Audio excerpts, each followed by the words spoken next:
Cuando uno ha tenido una experiencia transformadora con el Señor, llega a comprender la importancia de hacer sacrificios y dejar ir cosas que se oponen a los valores del reino de Dios, como ser, malos hábitos, negocios deshonestos, relaciones ilícitas o actitudes groseras. Estas renuncias o sacrificios son importantes porque liberan a la persona de ataduras que obstaculizan su crecimiento espiritual y su capacidad de amar. De esa forma se abre espacio para lo nuevo que Dios quiere hacer. Sin embargo, debemos tener cuidado de no caer en el legalismo o ver las cosas en términos demasiado extremos. Muchos cristianos piensan que, si no cumplen con ciertos estándares rígidos de sacrificio y rectitud, son indignos del amor de Dios. Eso lleva al perfeccionismo, a la culpa excesiva y a la condena propia o ajena, cosas que no reflejan el amor de Dios. En cambio, un enfoque más equilibrado y compasivo entiende que todos somos imperfectos, que estamos en proceso y que creceremos a un ritmo personal.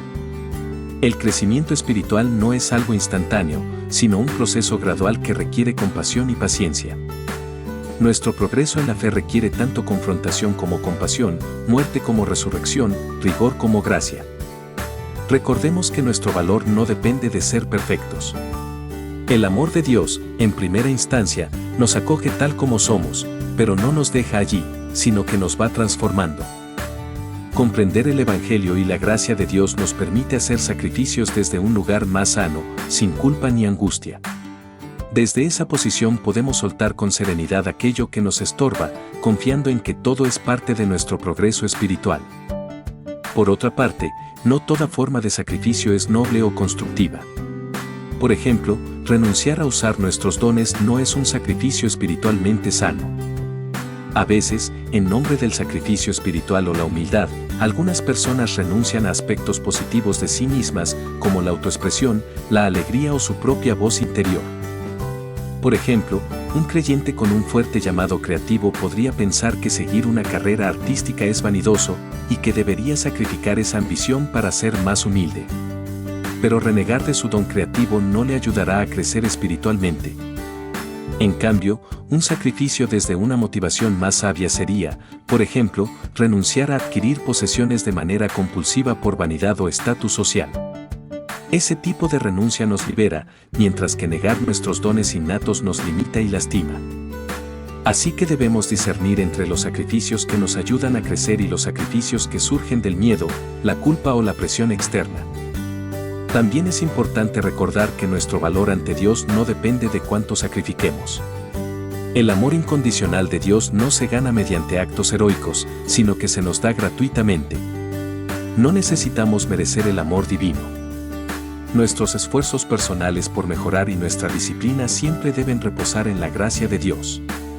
De otra manera se vuelven una carga pesada y están destinados al fracaso.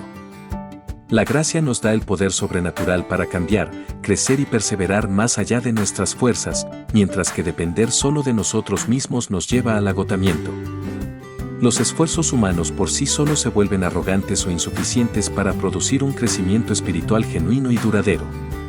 Cuando descansamos únicamente en nuestra fuerza de voluntad y disciplina propia, es fácil caer en el legalismo, los estándares rígidos y el perfeccionismo. Sin embargo, cuando nuestras acciones fluyen de la gracia de Dios, se vuelven expresiones de amor y servicio desinteresado. Ya no se trata de acumular méritos ante Dios, sino de responder con gratitud a la gracia que Él nos regala. En resumen, el crecimiento espiritual requiere muchas veces renuncias dolorosas. A veces requiere confrontar realidades penosas sobre nosotros mismos y hacer cambios difíciles. Pero debemos hacerlo desde un lugar de entendimiento, amor y aceptación, no de culpa o condena. Los sacrificios externos importan, pero no tanto como la transformación interna de nuestras motivaciones y perspectivas. Saber cuándo soltar y cuándo aferrarse firmemente a ciertas cosas requiere discernimiento espiritual.